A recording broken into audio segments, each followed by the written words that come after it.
Boleh kita sekali lagi kasih tepuk tangan yang meriah untuk Tuhan kita yang luar biasa. Are you guys excited? Woo! Boleh lihat kanan kirinya ada kursi kosong gak sih?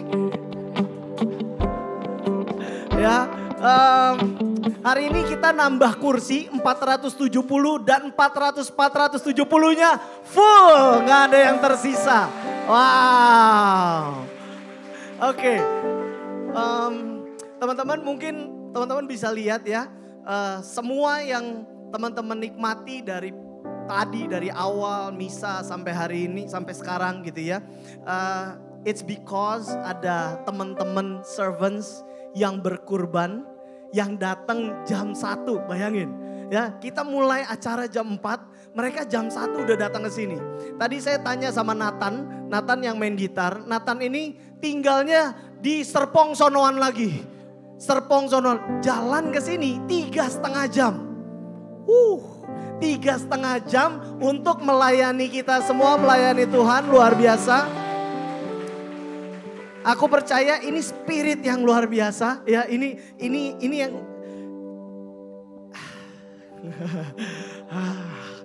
ya gitu ya. Oke. Sebelum kita mulai, aku mau tanya dulu, berapa banyak bener-bener yang baru pertama kali nginjekin kaki selain Romo Koko ya? Ada yang baru pertama kali, boleh tunjuk tangan? Wow, boleh kita kasih applause yang meriah. Teman-teman di sekitarnya boleh kasih salam. Kalau satu gender kasih hak gitu ya. Welcome, welcome home, welcome to the family. Selamat datang ke rumah, Mo. Berarti akan bolak-balik ya, Mo ya, datang lagi ya. Oke, teman-teman ya, ingat yang teman-teman yang baru pertama kali datang ya, ingat hari ini, catat tanggal berapa. Because saya ingat persis, saya masih ingat pertama kali saya datang ke Feast. Saya datang ke Feast pertama kali jauh dari Tuhan, misa aja enggak. Ya bener-bener datang, duduknya di belakang, datangnya telat, gak bisa masuk awal-awal pas misa. Waktu baru masuk, saya udah sering cerita, baru denger tuh cuman gitu doang aja ya. Langsung banjir, air mata ngalir, gak bisa berhenti. Karena baru datang aja langsung, ini rasanya pulang ke rumah. Ini rasanya balik ke rumah Tuhan. Catat tanggal hari ini, karena one day teman-teman akan bersaksi, teman-teman akan bilang sama orang-orang yang baru datang, aku ingat tanggal hari itu, aku pulang ke rumah Tuhan. Aku balik setelah jauh dari Tuhan. Amin. Kita gak mau dengerin Julio, kita mau dengerin Romo Koko. Let's go, dalam nama Bapa dan Putra dan Roh Kudus. Amin. Today, I receive all of God's love for me. Today, I open myself to the unbounded, limitless, overflowing abundance of God's universe. Today, I open myself to God's blessing, healing and miracles. Today, I open myself to God's word so that I become more like Jesus every day. Today, I proclaim that I'm God's beloved, I'm God's servant, I'm God's powerful champion. And because I'm blessed, I'm blessing the world. In Jesus' name, amen. Tuhan Yesus, kami bersyukur kalau kami hari ini datang ke tempat ini. Kami tahu ini bukan sebuah kebetulan. Tuhan sendiri yang tuntun kami, tangkap kami untuk datang ke sini Tuhan.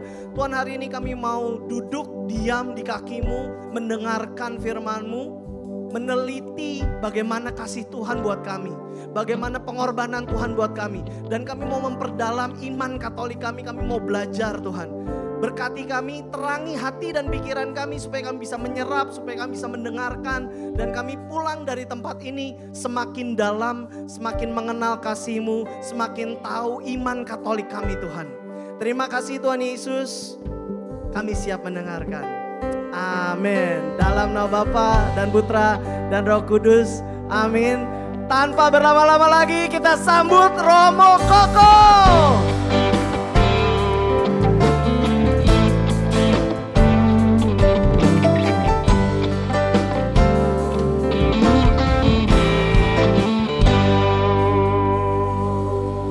Rasanya feast itu ya.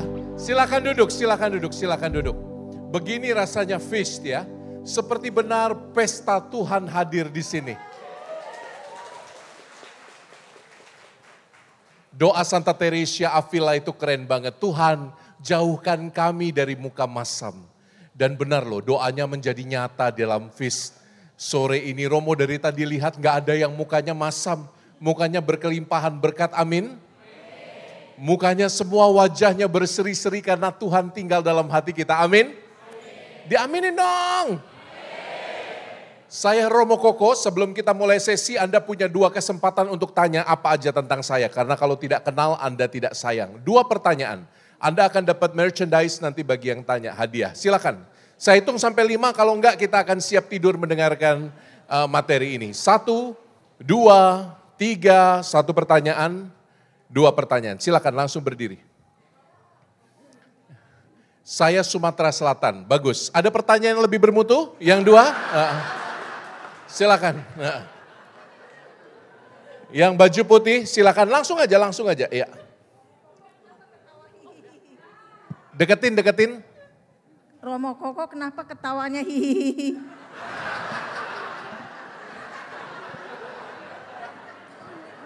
Ya suka-suka saya lah ketawanya mau hihihi hahaha. Hidup Romo udah banyak aturan, ketawa juga gak usah diatur.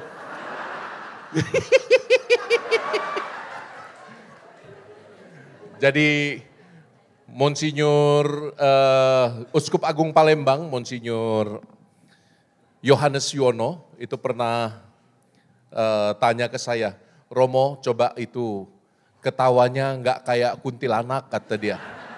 Lalu saya bilang, aduh Bapak Uskup, kita ini sudah tidak menikah, tidak merokok, uang jajan pas-pasan, masa nggak boleh ketawa juga Monsinyur? Terus dia ketawa, kiki.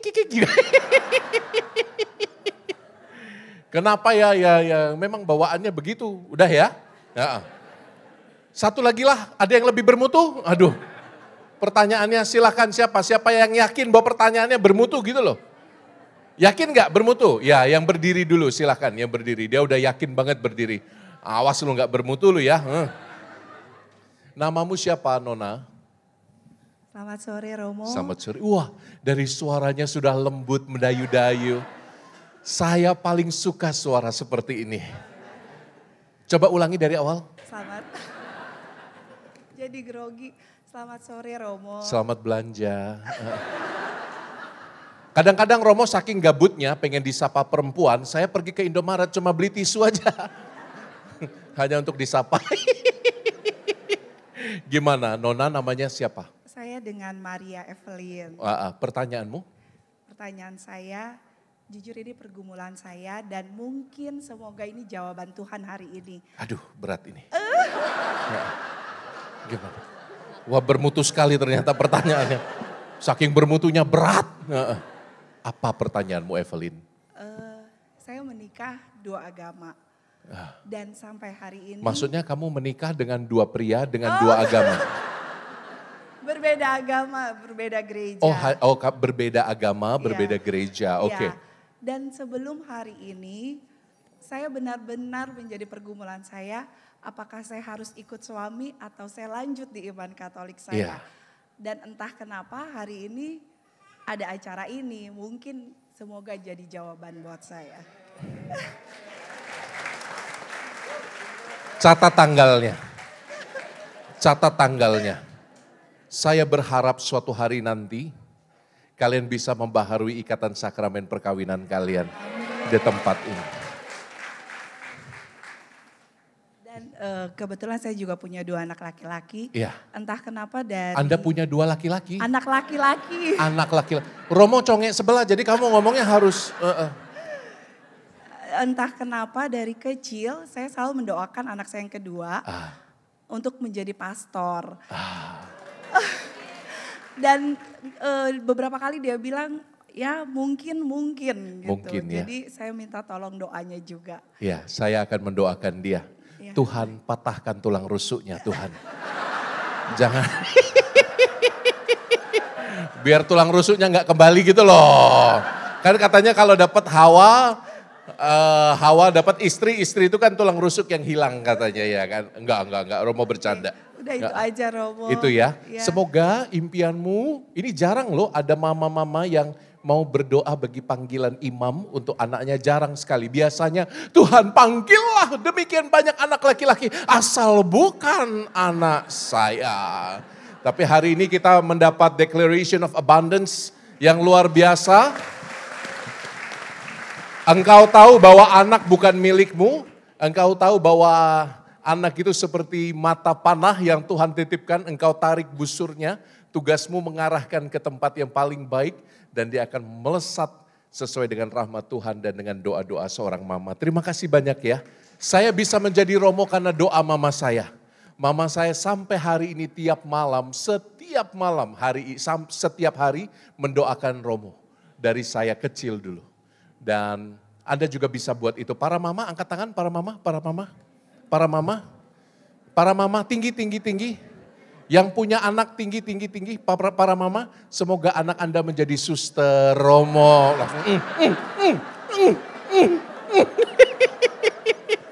Amin.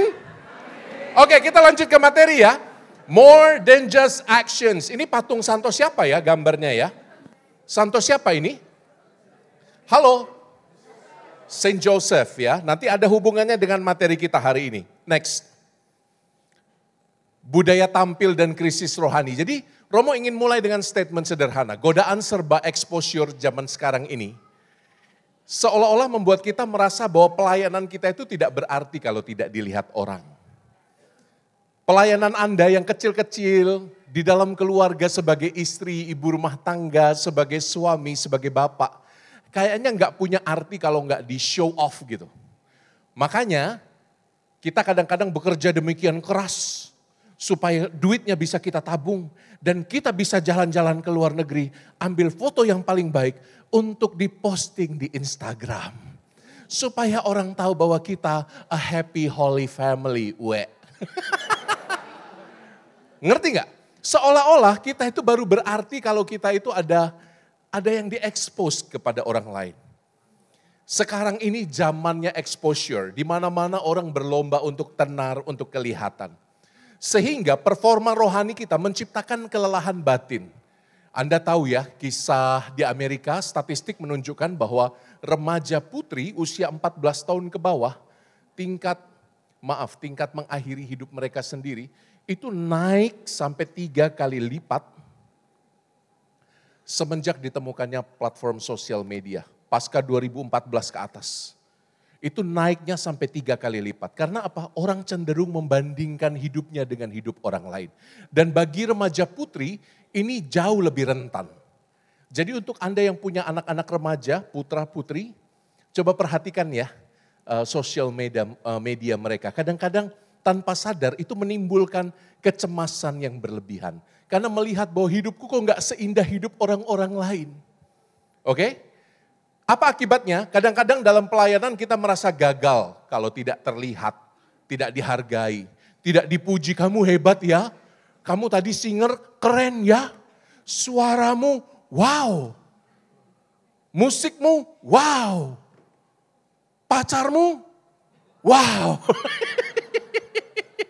Kadang-kadang ya toh, kadang-kadang kita kalau tidak dipuji itu merasa ada yang kurang gitu. Sermonmu wow.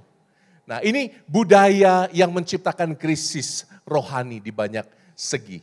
Oke? Nah ini satu pernyataan yang nanti akan kita bedah sama-sama. Next. Ini contoh konkret ya. Sekian tahun saya jadi fansnya MU. Saya pikir dengan exposure yang luar biasa dari media, MU itu kan marketingnya luar biasa. Lebih dari marketingnya Wings Group. Jadi marketingnya kan keren itu.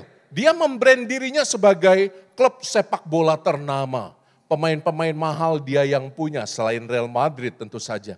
Tapi untuk Liga Inggris, image apa yang orang dapatkan itu? Kalau melihat Liga Inggris pasti selalu ingat Manchester United, the Red Devils, ya kan? Glory, glory Man United. Ada di sini? Siapa yang juga fansnya MU? Angkat tangan. Anda jauh dari kerajaan Allah.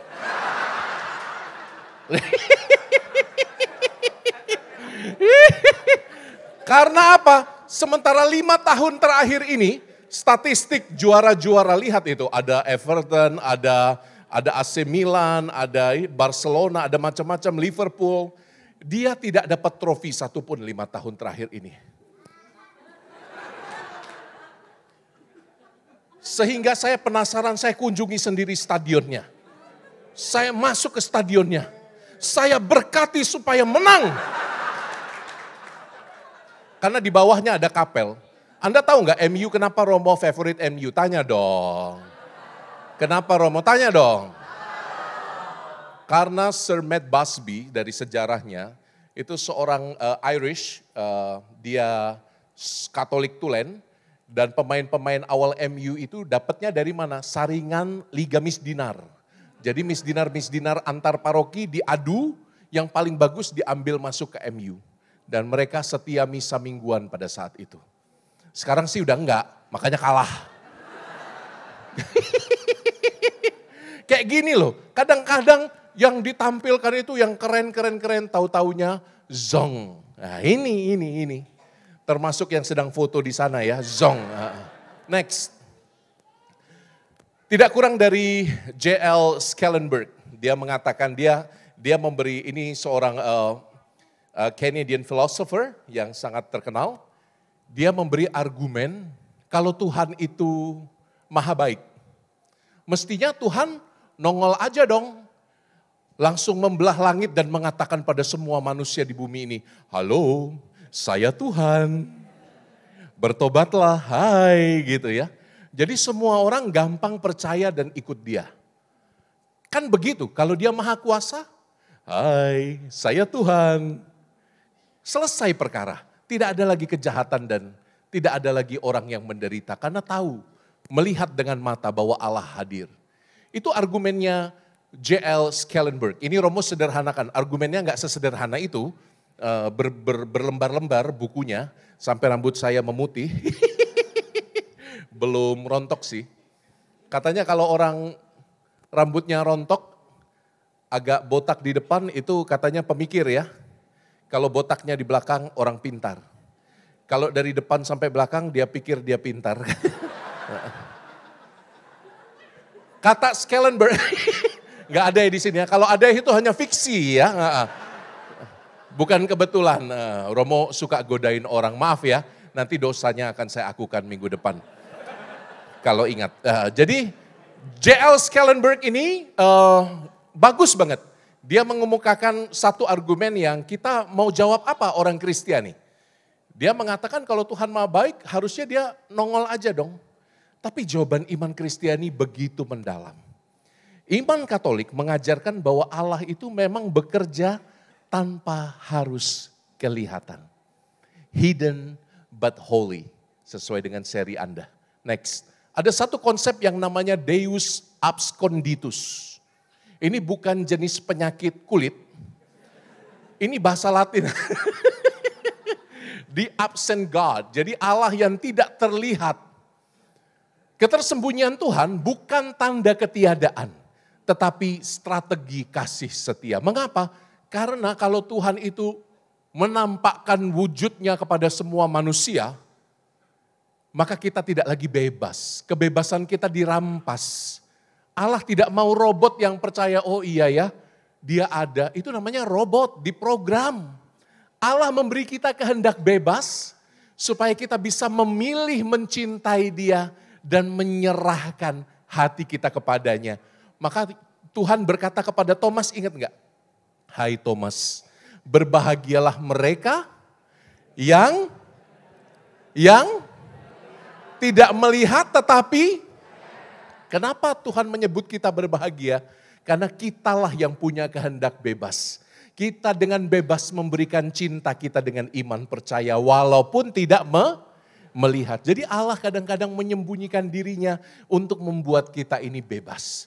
Romo kok omongannya filosofis banget sih Romo? Next. Karena Tuhan sendiri meneladankan cara berada yang tersembunyi namun kudus, membebaskan kita dari beban. Allah tidak ingin membebani kita dengan tugas untuk mencintai dia, untuk selalu tampil di hadapan dunia. Tidak. Jadi Allah yang tersembunyi itu juga meminta kita, saudara-saudari, untuk tidak perlu cemas dan takut. Kalau kadang-kadang pekerjaanmu tidak kelihatan. Kalau kadang-kadang pelayananmu dianggap kecil oleh orang. Kalau kadang-kadang kamu tidak merasa mendapat sesuatu dalam pelayananmu. Ada tuh orang yang kadang-kadang kering ya, pergi misa juga kering. Pernah merasakan fase itu enggak? Pergi misa enggak kerasa apa-apa? Pernah? Doa jungkir balik, rosario sambil kayang, tetap enggak ketemu, enggak, hatinya enggak tersentuh. Pernah rosario sambil kayang? Masa enggak bisa? Mau Romo buktikan? Hehehe. Kadang-kadang untuk pelayanan-pelayanan yang bahkan tidak ada emotional feedback, kita diminta oleh Tuhan untuk setia. Jangan terlalu terbebani untuk seolah-olah harus merasakan sesuatu. Romo itu paling jengkel ya. Kalau dengar orang Katolik ngomong, Romo, misa di Katolik itu Romo, bosenin. Itu bacaannya panjang kali lebar. Musiknya tidak menghentak karena bukan LOJF yang nyanyi. Musiknya itu musik prapaskah terus. Lagu yang paling saya alergi sebetulnya ya waktu dulu ya. Kumbayah itu loh. Datanglah Tuhan. Datanglah, ku sedih Tuhan, datanglah. Itu dinyanyikan lama sekali. Aduh sampai jengkel. Kadang-kadang kita merasakan seperti itu bukan? Orang-orang komentarnya, aduh romonya tua, gak menarik, homilinya muter-muter, gak nyambung. Dia ngomong apa nanti dibalikin lagi di tengah, nanti diulangi lagi di bagian akhir. Aduh pusing. Pernah mendengar komplain seperti itu? Gak dapat apa-apa Romo kalau misa di gereja Katolik. Makanya kita punya sesi ini. Lalu Anda memangnya harus merasa apa? Emangnya Anda harus merasa hati Anda selalu berbunga-bunga gitu? Kayak gereja bunga-bunga? Emangnya hati Anda itu harus selalu penuh gitu?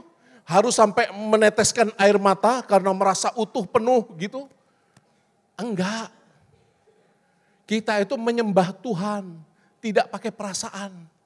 Justru level penyembahan yang sejati itu pada saat Anda kering tidak merasa apa-apa, tapi Anda memutuskan untuk tetap datang Ekaristi. Anda tetap memutuskan, Tuhan hatiku kering. Tuhan saya jengkel sama romonya Tuhan. Pengen tak lempar sepatu deh Tuhan. Tapi Tuhan saya memutuskan untuk tetap hadir. Karena saya tahu bahwa ini penyembahan. Dan bukan Bible study dengan beberapa lagu-lagu meriah. Oke? Selalu dalam gereja Katolik. Nih tak kasih tahu ya rahasia Ekaristia. Mau dengar nggak? Anda udah ngantuk? Kalau belum coba goyang sebelah kanan Anda bilang bangun. Rahasia Ekaristi itu terletak pada sacrificial element. Penyembahan yang utama, penyembahan yang sejati, penyembahan yang sempurna selalu ada unsur sacrifice. Selalu ada unsur kurban. You buka kitab suci dari perjanjian lama, perjanjian baru. Selalu dikisahkan tentang anak domba yang disembelih. Sebagai kurban penghapus dosa. Dalam perjanjian lama itu anak dombanya berdarah. Fisik domba mbek. Dalam perjanjian baru ada satu pribadi yang memberikan daging dan darahnya untuk kita makan, untuk kita minum. Ini dagingku, ini darahku. Makanlah, minumlah. Yohanes bab 6 itu bicara, kan ada banyak orang mengatakan, Romo itu kan cuma simbol. Romo itu kan cuma apa? Representasi Romo. Baca Yohanes bab 6 itu. Yohanes bab 6 itu dengan jelas mengatakan ketika Yesus mengajar, akulah roti hidup yang makan dagingku dan minum darahku akan memperoleh hidup kekal. 2 kali Tuhan mengatakan, yang makan dagingku. Kali kedua dia pakai verb yang dalam bahasa Ibraninya, dalam bahasa Yunaninya drogo. Drogo itu seperti hewan sedang mengoyak-ngoyak hasil buruannya. Yesus mau mengatakan bahwa ini sungguh dagingku, ini sungguh darahku, ambil, makan dan minumlah. Jadi dalam perjanjian baru kita melihat sacrificial element dalam ekaristi. Dan itu sebabnya kita pergi ekaristi walaupun hati kita kering. Walaupun hati kita itu nggak kerasa seneng, tersentuh, nangis. Halo? Emangnya apa? Hati kita harus selalu tersentuh gitu? Ini misa, bukan drama Korea. Halo? Ya? Makanya yang paling sejati Anda temukan dalam gereja Katolik. Saya tidak hendak mengatakan bahwa yang denominasi lain itu bukan penyembahan yang sejati. Romo tidak mengatakan itu. Romo nggak tahu itu sejati apa enggak. Tapi yang Romo tahu itu sejenis Bible study, membuka Alkitab dengan beberapa lagu pujian. That's all. Tapi kalau misa, saya tahu pasti ini ada unsur sejarahnya. Dari perjanjian lama, perjanjian baru, sampai bahkan nanti kitab Wahyu, anak domba yang disembelih itu. Selalu ada unsur korban. Oh, siapa yang baru ngeh ini? Jadi justru ketika Anda tidak merasakan apa-apa, ketika Anda tidak dihargai dalam pelayanan, di situ jangan-jangan Anda seperti Tuhan yang menyembunyikan dirinya untuk satu maksud baik. Amin? Amin? Jadi nggak apa-apa kalau nggak merasa apa-apa, datang aja, sambut dengan sepenuh hati, dengan segala keterbatasan kita. Amin? Mau seperti itu? Ya. Romo senang. Tepuk tangan dong buat Anda. Next. Ini kita baca dari surat Rasul Paulus kepada jemaat di Efesus, bab 1 ayat 18. I pray, 1, 2, 3. That the eyes of your heart may be enlightened, so that you may know what is the hope of his calling, what are the riches of the glory of his inheritance in the saints. Jadi kadang-kadang kalau kita pelayanan tidak dihargai, pelayanan tidak dilihat, kadang-kadang pengorbanan kita tidak cukup membuat orang terpana, terpukau. Ya enggak apa-apa. Doanya ini Efesus bab 1 ayat 18. Supaya mata hatimu diterangi. Supaya kamu bisa melihat pengharapan dari panggilanmu. Dan supaya engkau bisa berfokus pada kemuliaan sejati yang datang dari Allah, dan itulah sumber kebahagiaan kita. Sumber kebahagiaan kita bukan validasi dari dunia. Katakan bukan. Kebahagiaan kita bukan validasi dari dunia. Bukan dari mulut orang lain. Bukan dari komentar-komentar teman-teman Anda. Bukan. Anda nggak butuh validasi itu. Yang Anda butuhkan validasinya adalah mata hati yang terbuka, karena kita tahu tujuan kita adalah kemuliaan. Tujuan akhir kita adalah kemuliaan bersama para kudus. Amin? Amin? Anda ingin bersekutu dengan para kudus di surga? Betul ingin? Mati dulu tapi. Nah, sungguh ingin? Makanya jangan cari validasi dari apa yang duniawi. Anda akan banyak kecewa. Anda akan selalu terombang-ambing dengan dunia. Semakin Anda mengusahakan ketenaran, terkenal, populer, wow, semakin deep down Anda akan habis. Anda akan kecewa. Ya, tidak perlu dicari, cukup visimu adalah hidup kekal bersama para kudus. Next.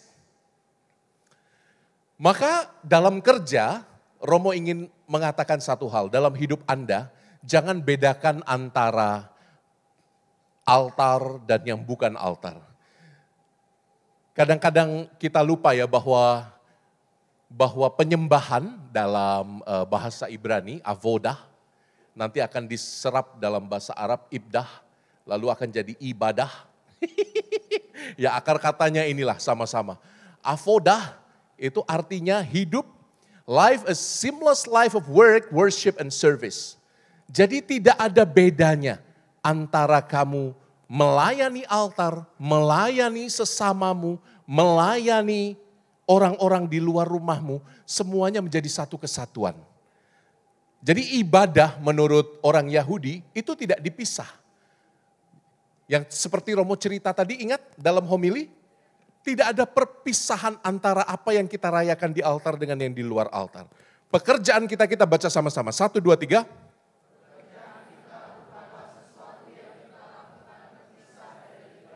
Pekerjaan itu kita ketika dipersembahkan kepada Tuhan dengan cinta. Maka saudari-saudaraku, Anda tidak perlu validasi dari orang lain. Anda tidak perlu pengakuan dari orang lain. Anda cukup melakukan hal-hal kecil dengan sederhana, tapi dengan cinta yang begitu mendalam. Amin. Satu kali saya dikerjain oleh pastor pembimbing saya. Saya dulu waktu frater jadi ekonom. Tugasnya adalah belanja ke pasar. Cocok sekali dengan wajah saya, sangat tipikal. Saya disuruh cari pewarna celana jeans, dulu ada yang namanya bubuk Wantex. Anda tahu bubuk Wantex? Jadi dimasukin nanti jeans yang bulukan bisa jadi baru lagi. Pewarna. Dia ngomong, saya kan nggak tahu karena saya nggak sedang celana jeans. Terlalu ketat. Dia bilang, frater, pembimbing saya loh ini. Frater, nanti kalau ke pasar tolong carikan saya Wantex warna putih. Oke, Romo siap. Wantex warna putih mana ada. Wantex itu pewarna. Pewarna biru atau hitam warnanya. Jadi saya putari pasar itu, saya tanya satu-satu. Ada Wantex warna putih? Hah? Maaf sudah ada katanya. Loh kok sudah ada? Bu ada Wantex? Maaf sudah ada. Dipikirnya saya ini dealer Wantex, apa orang yang sales Wantex itu loh. Saya tanya, ada Wantex Bu? Maaf sudah ada. Dipikirnya Romo ini pedagang mau nawarin sales gitu. Aduh luar biasa ya.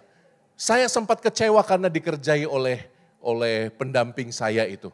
Tapi lihat ya, saya merasa kecewa tapi saya yakin dengan demikian berkat yang Tuhan berikan pada saya dalam ketaatan itu berlimpah-limpah. Betul sekali. Sejak saya dikerjain itu, mungkin Romonya merasa bersalah. Snack roti itu tidak putus berhenti untuk para frater. Jadi saya akhirnya menemukan juga bahwa ini ya, kadang-kadang kalau hal kecil yang membuat kita kecewa, kita persembahkan kembali kepada Tuhan, baliknya itu berkat. Amin. Amin. Asal Anda persembahkan dengan cinta. Asal Anda persembahkan dengan sukacita. Jadi kalau Anda mengalami salib, apapun itu, kegagalan usaha, penderitaan karena sakit penyakit, persembahkan dengan senyum pada Tuhan. Tuhan, ini persembahanku untukmu. Terimalah Tuhan. Anda akan lihat bagaimana persembahan penderitaan dan air mata Anda diubah menjadi berkat yang jauh lebih besar daripada apa yang Anda bisa bayangkan. Amini. Amini.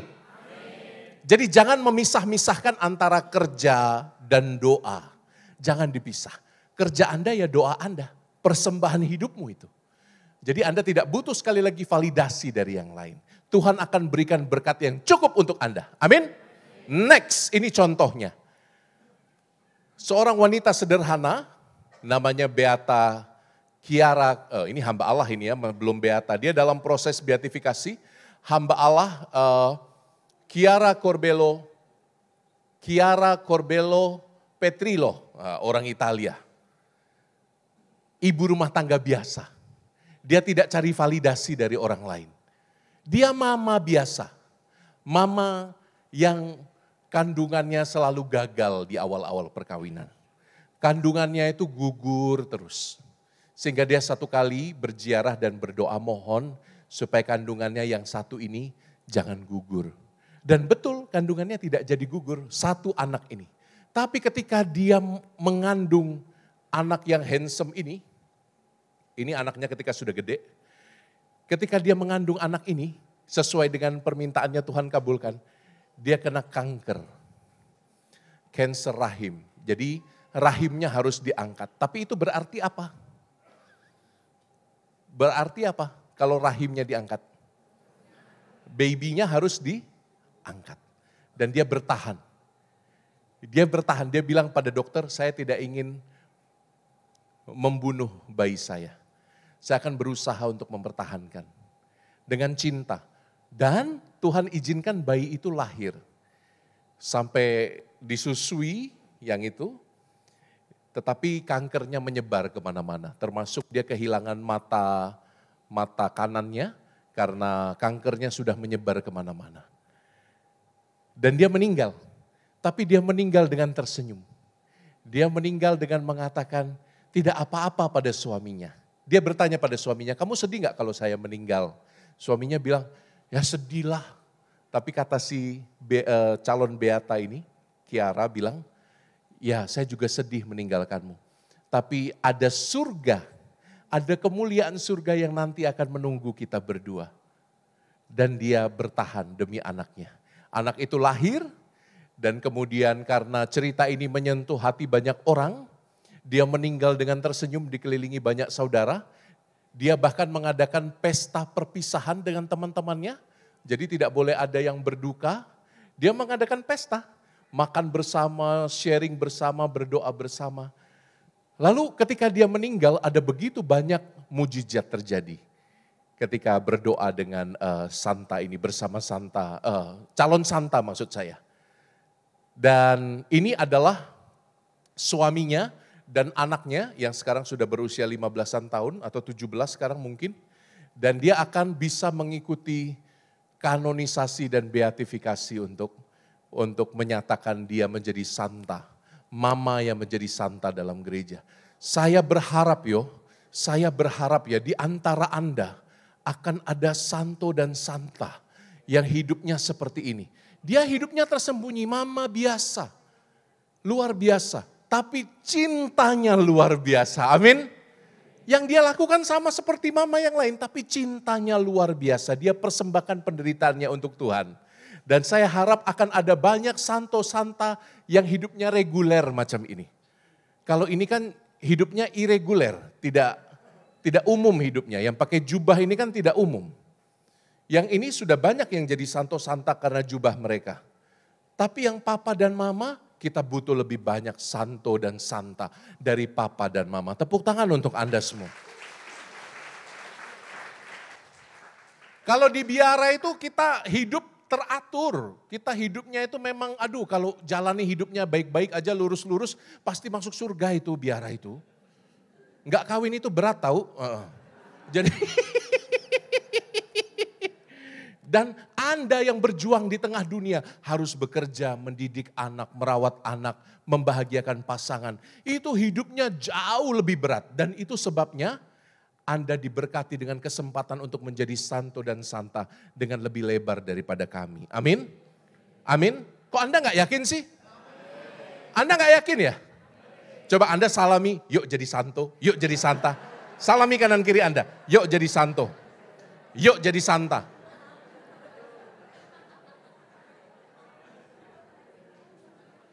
Orang di biara itu juga ya, saya kasih tahu ya, orang di biara itu juga ada nakalnya. Mau dengar cerita Romo? Ini tragedi durian ceritanya ini. Ini waktu kami novis, frater awal-awal pakai jubah, masih awal-awal bulan-bulan pertama. Novisiat kami dikelilingi pohon durian, durian Sumatera, enak-enak. Nggak kayak durian Jakarta, mana ada durian di Jakarta. Jadi durian buahnya itu kalau panen selalu masuk ke ruang makan Romo-Romo. Tidak pernah mampir di ruang makan frater. Jengkel dong. Ada 2 frater yang nakal. Saya nggak usah kasih tahu namanya ya. 2 frater ini malam-malam mengendap-ngendap jam 11 malam gitu. Mengendap-ngendap mau mencuri durian yang sudah matang di ruang makan para pastor. Dibukalah, wah mereka nikmati. Tapi setelah menikmati baru takut ketahuan. Ini kalau ketahuan bisa bahaya panggilan ini. Bisa ditendang dari biara. Jadi apa yang dilakukan? Biji-bijinya dimasukin lagi. Lalu buah durian itu diikat dengan tali rafia. Dikembalikan lagi ke tempatnya. Ketumpukan durian yang lain. Jadi nggak berkurang, kalau dihitung tidak berkurang. Pinter ya. Tapi ceritanya tidak berhenti di sana. Mereka lupa.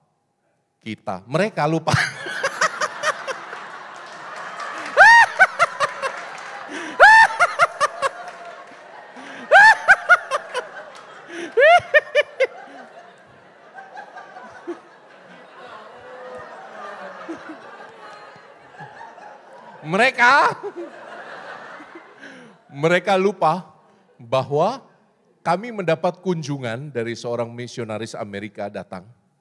Karena perbedaan waktu cukup jauh, dia kena jet lag. Jam 1 dia turun minum, karena gak bisa tidur. Turun minum ke ruang makan para imam. Lalu baunya kan tajam sekali. Ini king of fruits, kata dia yang saya sering lihat di Google. Bau betul, tapi katanya enak, dia pikir begitu kan. Lalu pastor bule ini coba cari satu, tapi kan keras. Dia lihat-lihat, oh kok ada yang diikat tali rapi ya. Digunting lah, langsung terbuka. Oh, durian itu begini bentuknya. Diambillah biji tadi itu. Diemut-emut. Kok nggak ada rasanya? Kok tawar? Nggak puas satu, dia penasaran coba lagi. Dagingnya kok keras ya? Kulitnya tipis, dia nggak tahu itu jigongnya para frater semua nempel di situ. Right? Besok paginya dia cerita. Dia cerita kepada rektor kami, oh ternyata durian itu tidak semanis yang orang bayangkan. Ya iya lu makan bijinya bekas para frater. Senakal itu loh para frater itu dulu. Nah kalau ini saya kalau saya pikir-pikir saya akan susah masuk surga kalau nggak pengakuan dosa karena ini. Jadi saya mau mengaku dosa waktu saya masih frater juga saya sering ngerjain teman-teman saya. Jadi kalau mereka mau berangkat kuliah, para frater itu kan buru-buru. Tasnya seringkali ditaruh di depan bersama sepeda mereka. Nah disitulah kesempatan Romo memasukkan benda-benda asing. Seperti panci, tempat nasi, saya masukkan ke dalam tas mereka. Jadi ketika mereka kuliah, wah dibuka, loh kok ada panci, kok ada tempat nasi. Satu kali mereka balas dendam. Karena Jogja waktu itu masih gempa bumi, barang bantuan ditaruh di biara. Lalu sepanjang saya jalan, orang-orang melihat saya sambil nunjuk-nunjuk. Ada apa ya, apa yang aneh dengan saya ya? Saya lihat gak ada yang aneh ya. Tahu kenapa? Ternyata balas dendam para frater yang lain kepada saya. Mereka mengikat, BH bantuan untuk korban gempa itu diikat di ekor saya, jadi BH-nya bertebangan itu di belakang. Dan saya nggak tahu, saya nggak lihat. Jadi orang-orang pada ngetawain saya. Dipikirnya kan saya psikopat.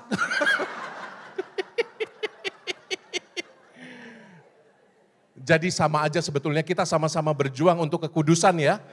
Anda berjuang dengan cara Anda, yang dibiara juga kalau nakalnya nggak bertobat seperti ini ya susah juga masuk surga. Tapi intinya tetap satu saudari-saudara. Apapun yang Anda lakukan, kalaupun itu tersembunyi, kalaupun tidak dilihat orang lain, just be proud of it. Banggalah, karena engkau visinya ke sana, ke surga, ke kekudusan itu. Santa yang di belakang saya ini tidak minta validasi dari orang lain. No, tapi dia setia lakukan perkara-perkara kecil termasuk saving her baby. Amin. Dan Anda juga bisa buat itu. Next. Yuk. Ini cara yang lain dari Santo Jose Maria Escrivá. 1, 2, 3 baca. Yang biasa-biasa dan engkau telah menguduskan pekerjaan itu. Jadi kalau Anda merasa sulit untuk merasa, kok pekerjaanku rumit banget ya. Kok pekerjaanku sulit sekali ya. Anda tambahkan satu doa kecil. Tuhan tolonglah aku. Supaya pekerjaanku ini bisa menjadi salib yang menyelamatkan keluargaku. Amin. Amin. Jadi Anda kalau mengalami kesulitan dalam pekerjaan selalu ingat bahwa ini adalah kesempatan bagi Anda untuk tanda tangan cek surgawi Anda. Semakin sulit pekerjaan Anda, semakin menantang pekerjaan Anda, semakin Anda itu punya kesempatan untuk taken cek surgawi Anda itu. Saya selalu yakin itu. Yang paling memberatkan untuk Romo, walaupun pekerjaannya itu sangat-sangat spiritual, adalah mendengarkan pengakuan dosa. Ampun, dalam masa Paskah kalau mendengarkan pengakuan dosa umat, itu bisa, ngantrinya panjang sekali. Anda tahu ya, pada saat pekan suci lebih-lebih. Kadang-kadang Romo sudah 20 orang sudah berhenti ngitung. Karena capek sekali loh. Dan yang masuk baunya beragam. Kalau Romo sudah nggak konsen lagi, penitensinya Romo pengen pakai baunya itu loh. Kalau parfum, ya 3 kali salam Maria saja ya penitensinya. Kalau dia pakai minyak gosok caplang, ya Bapak kami 10 kali. Kalau dia pakai mulai minyak macam-macam, waduh. Terutama minyak urut itu yang baunya tajam sekali, Anda tahu ya, minyak parem kocok kalau di Jawa itu ya, minyak parcok itu ya. Itu kan tajam sekali minyak urutnya itu. Itu saya suruh jalan salib biasanya.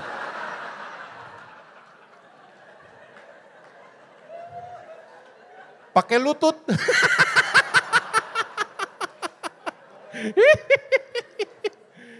Enggak, jadi semakin sulit pekerjaan Anda, you harus menjadikan itu persembahan. Kasih satu motif spiritual di sana.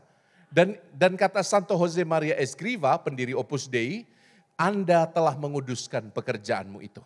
Jadi kalau sulit, bilang Tuhan semoga ini bisa jadi salib yang menyelamatkan keluargaku. Kalau Anda sedang bergumul misalnya dengan adik Anda yang jengkeli. Tuhan semoga dengan pekerjaan sulit ini, adikku bisa diselamatkan. Amin. Nah, jadi ada intensi khususnya. Romo kalau mengalami kesulitan tertentu, saya akan mendoakan orang-orang tertentu yang sedang kesulitan. Ya, mohon pertobatan misalnya, pertobatan bagi Ko David misalnya ya.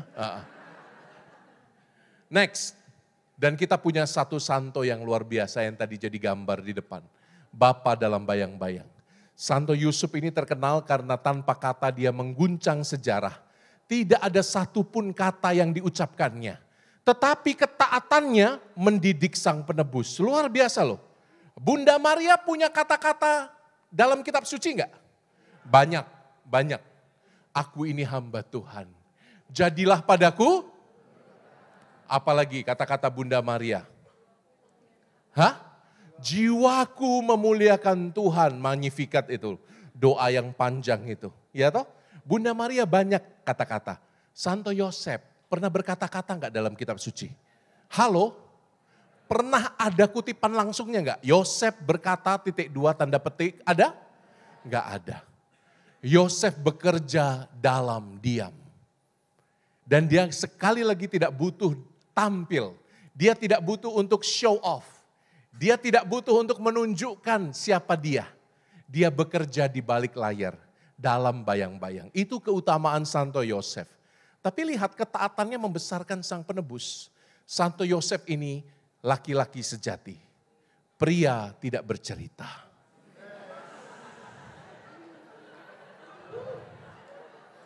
Apa akibatnya pria tidak bercerita? Next. Ini akibatnya.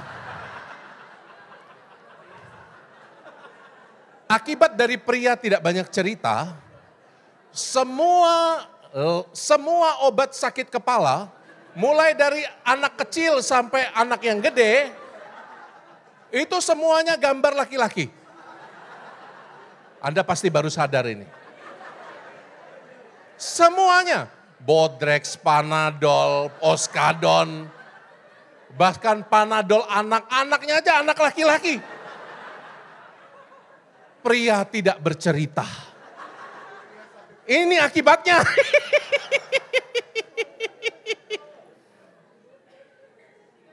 Kadang-kadang kita juga merasa demikian. Kita butuh saluran untuk cerita tapi kita nggak dapat teman. Kita butuh saluran untuk bercerita tapi kita nggak dapat teman. Seringkali kan next. Ini loh yang buat Romo jengkel itu loh. Ini satu-satunya obat di mana pria dan wanita dihadirkan bersama-sama. Dan lihat, Yang korbannya siapa? Wanita ditampilkan sebagai penolong yang sepadan dengan dia. Sesuai kisah kitab Kejadian, Romo. Ini satu-satunya obat yang harus kita lihatlah. Padahal penyebab laki-laki sakit kepala tidak lain tidak bukan adalah, saya nggak berani nyebut.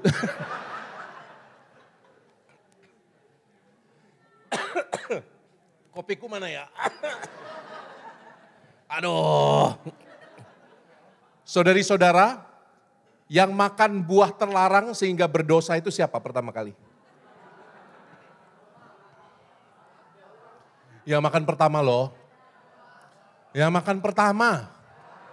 Hawa apa Adam? Jadi yang berdosa siapa? Heh.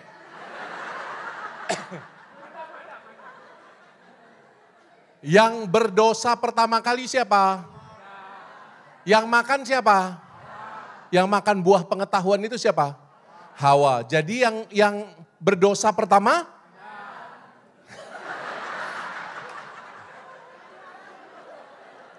Laki-laki tidak bercerita.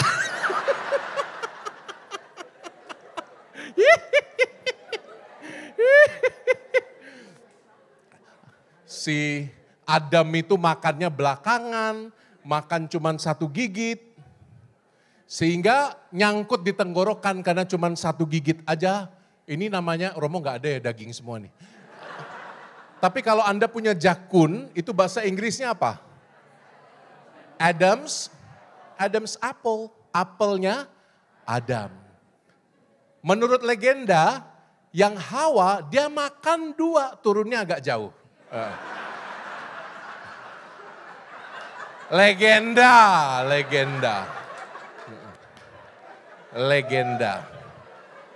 Jadi yang berdosa duluan siapa? Adam apa Hawa?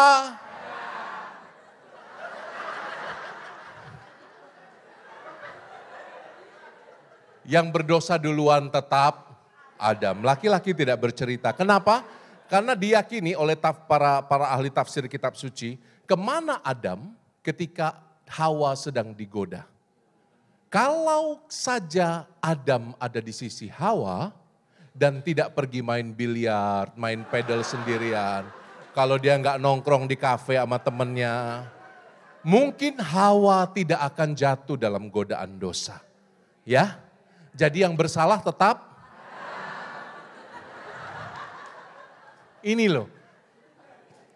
Romo mau katakan ya, kamu siap-siap menderita loh. Kamu mau buat baik sekalipun, kamu tidak akan sangat atau sungguh diapresiasi oleh orang kok. Contohnya laki-laki.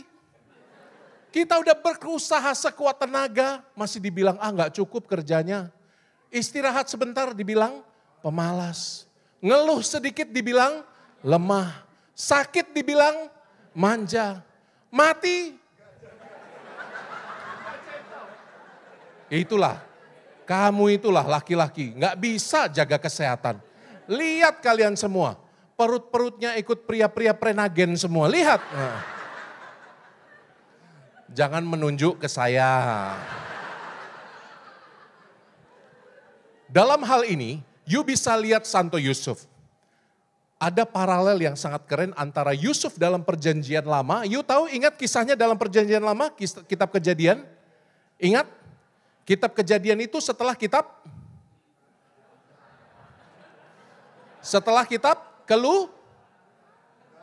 Keluaran. Kejadian itu kitab pertama. Memang konsentrasi sudah menurun ini ya. Udah mulai capek. Keluaran. Lihat next, kisah 2 Yusuf. Kita lihat ya, mengapa Santo Yusuf dan Yusuf dalam perjanjian lama itu mirip banget. Sama-sama tidak banyak show off. Sama-sama dia menanggung segala sesuatu. Nama bapaknya siapa? Yusuf perjanjian lama. Nama bapaknya? Yakub. Nama Santo Yusuf bapaknya siapa? Dalam garis keturunan silsilah Yesus. Yakub juga. Ayo, pasti baru tahu. Keduanya juga hobi mimpi.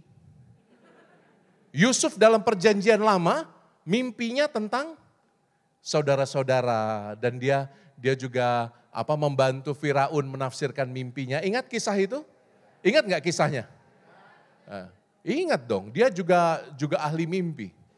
Suatu ketika ada seorang istri, anniversary perkawinan, dia kasih kode pada suaminya, "Papa, semalam mama mimpi ada cincin berlian baru, Papa. Apa artinya kira-kira, Papa?" Si suami yang begitu polos, pulang dari kerja dia membawa bungkusan yang sangat mewah. "Happy anniversary sayangku." Dibuka bungkusannya, apa isinya? Buku tafsir 1001 mimpi. Soalnya istrinya nanya apa arti mimpi. Dibeliin buku tafsir 1001 mimpi.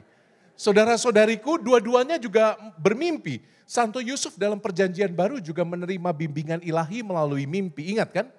"Hai Yusuf, segera ambil anak ini." Dia diingatkan dalam mimpi oleh malaikat supaya pergi mengungsi ke Mesir. Dua-duanya juga ke Mesir. Dan dua-duanya juga menjaga kemurnian. Dalam diamnya, Yusuf itu menolak ajakan istri Potifar. Anda ingat Potifar itu siapa? Halo? Dalam Kejadian? Potifar itu siapa? Bosnya Yusuf. Ketika sedang sibuk, istrinya mendatangi Yusuf dalam perjanjian lama itu. Sup.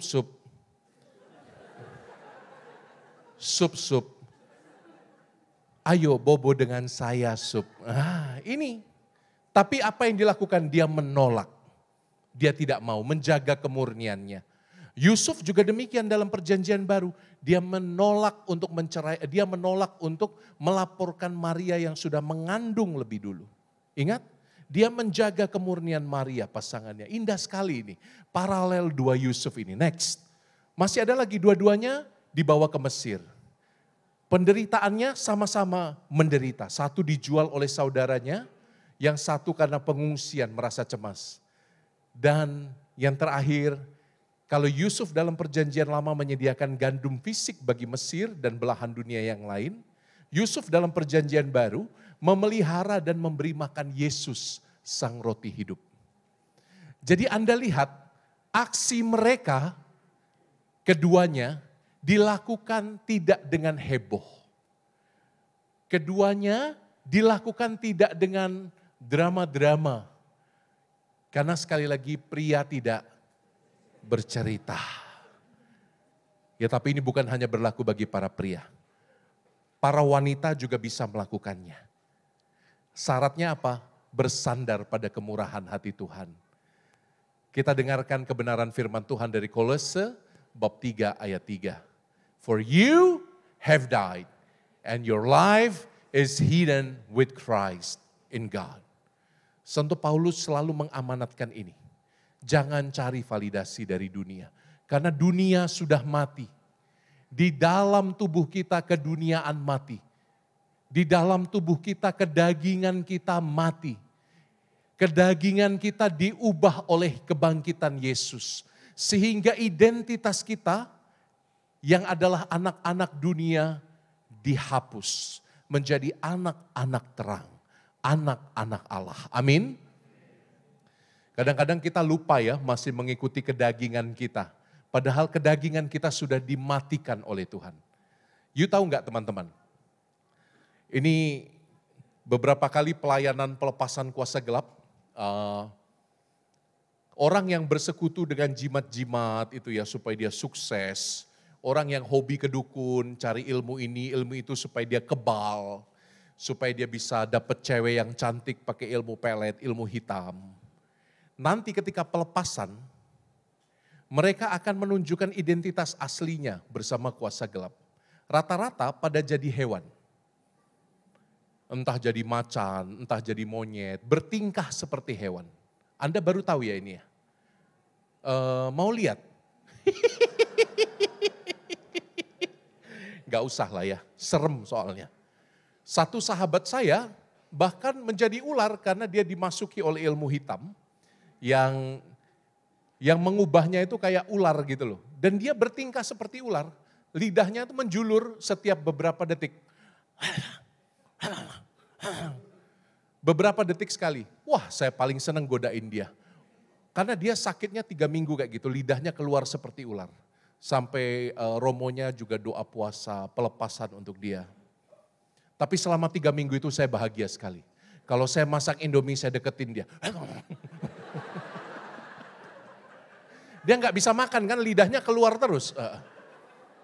Jadi seneng bener kamu. Kamu berbahagia di atas penderitaan orang lain. Tapi Anda lihat ya, yang bersekutu dengan keduniaan akan diubah martabatnya menjadi sangat rendah. Seperti anak hewan. Padahal martabat kita anak Allah. Maka matikan kedaginganmu. Matikan semua roh yang mengikatmu untuk menghalangimu menjadi anak Allah. Matikan itu. Biarlah kita nggak dikenal, yang penting kesucian milik kita. Amin.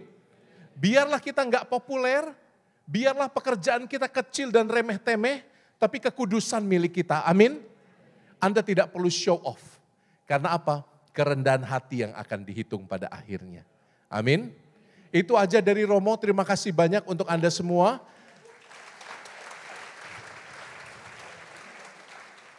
Jadi ada setidaknya 3 poin yang Anda bisa bawa pulang. 1, durian Sumatera itu enak. No. Yang 1, kadang-kadang kita tidak harus muncul. Ada saatnya kita dituntut dengan setia melaksanakan tugas yang kecil-kecil, yang remeh-remeh. Tapi kita tahu visinya adalah kekudusan. Itu yang pertama. Yang kedua, kalau Anda ingin menguduskan pekerjaan Anda, ingat, kasih niat supernatural. 1 aja. Anda ingin kasih ini berkat untuk siapa nih? Sehingga penderitaan Anda diubah menjadi berkat. Sehingga mata kita nggak cuma lihat kesusahan. Mata kita melihat berkat yang Tuhan akan sediakan kapan? Nanti. Pada waktu Tuhan yang paling baik. Amin. Jadi kita jadi orang itu gak gampang putus asa. Kita jadi orang gak gampang mengeluh. Kita kemana-mana kita nyatakan Yesus bangkit dalam wajah kita. Ya, itu poin kedua Romo. Dan poin ketiga Romo, jangan lupa. Jadilah kecil, jadilah rendah hati. Jadilah Anda seperti tanah, humus, subur. Diam-diam tapi menumbuhkan banyak benih yang baik. Diam-diam tapi menumbuhkan banyak buah yang manis. Jadilah humus dengan semangat kerendahan hati. 3 poin itu bawalah pulang, Tuhan memberkati Anda.